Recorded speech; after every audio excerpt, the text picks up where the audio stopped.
नमस्कार दोस्तों, news time में आपका बहुत बहुत स्वागत है। मैं हूं आपका दोस्त और होस्ट दिनेश के वोरा।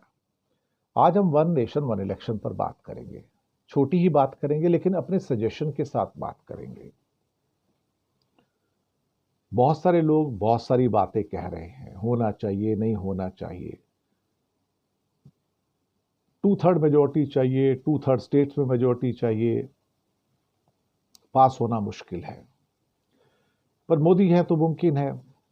वो लोगों को, एमपीज को सस्पेंड करके पास करवा सकते हैं। स्टेट्स में 356 धारा 356 लगा के, राष्ट्रपति शासन लगा के पास करवा सकते हैं।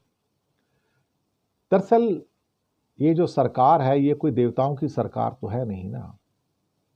ये सरकार तो वो सरकार है जो बाय हुक और बाय क्रुक किसी भी कारस्तानी पे उतरकर अपना काम निकालना जानती है।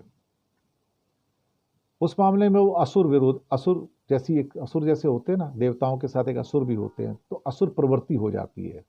तो जब असुर प्रवृत्ति आ जाती तो फिर इंसान को रोक पाना मुश्किल हो जाता है।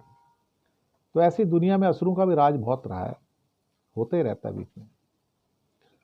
तो हमारा इसमें सजेशन ये है कि अगर वन नेशन वन इलेक्शन को अपनाना है तो चुनाव 5 साल में नहीं होने चाहिए, 4 साल में होने चाहिए, जैसे अमरीकी सिस्टम है। तो 4 साल में क्या होगा कि अगर 2025 में एक लोकसभा का चुनाव होता है एग्जाम्पल के तौर पर, तो अगला चुनाव 2029 में होगा।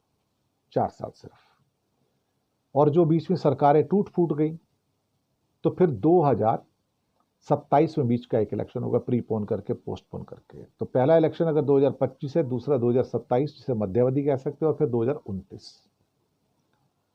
इन हालातों के अंदर जब 2 ही चुनाव होंगे, 2 साल बाद ही पहला चुनाव आएगा, फिर 2 साल बाद चुनाव आएगा, तो उससे लोग जो हैं हर बार चुनाव की प्रक्रिया से बच जाएंगे। ये सही बात है।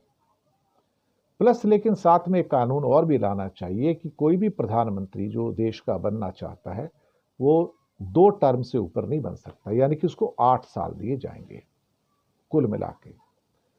और अगर 8 साल में, यानी कि 365 दिन इंटू 8 आप लगा लीजिए और डेज काउंट कीजिएगा, इतने डेज हैं।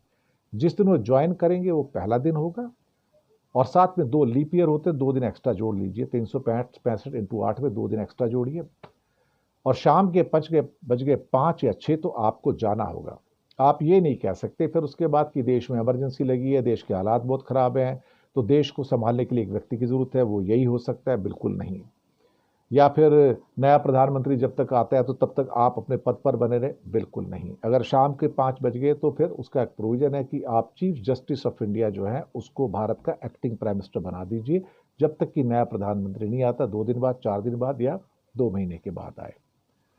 तो आपको 8 साल का मैक्सिमम टेन्योर होगा, और उसके बाद आप जाइए यहां से। आपका टाटा बाय बाय ये होना चाहिए, ताकि नए लोगों को मौका मिले, नया खून आए, और कोई एक आदमी का प्रभुत्व इतना ना हो जाए कि वो सारी की सारी व्यवस्थाओं को चौपट कर दे। तो इस ढंग से अगर आप 4 साल में लोकसभा का चुनाव करते हैं और बीच में एक मध्यावधि चुनाव 2 साल में करते हैं, और प्रधानमंत्री का टर्म सिर्फ मैक्सिमम 8 साल होता है, और 8 साल से एक भी दिन उसको एक्स्ट्रा नहीं दिया जाना चाहिए, तो हम वन नेशन वन इलेक्शन को सपोर्ट करेंगे। और अगर वो 5 साल का रखना है तो हम इसको सपोर्ट नहीं करेंगे, क्योंकि फिर ये अपनी कंडीशंस के ऊपर सब कुछ कर रहे हैं। तो जो उनको फायदा देगा वो उसके हिसाब से कर रहे हैं, फिर उसके अंदर सेल्फिशनेस आ जाती है। धन्यवाद आप सब।